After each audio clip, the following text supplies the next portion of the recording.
G'day, my name is Bryan Thurstan and I work with Aurora Offshore Engineering here in sunny Western Australia.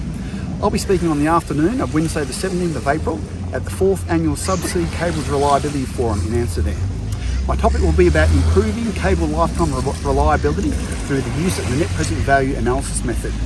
And I'll also be contrasting this with traditional methods. Some of the key points we'll be making that subsea cables are not like subsea oil and gas pipelines.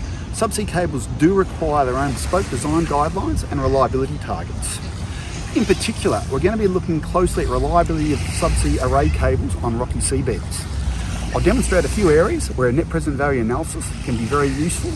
I'll also work through a simple case of how to apply a net present value method to improve the assessment of the reliability of a subsea cable.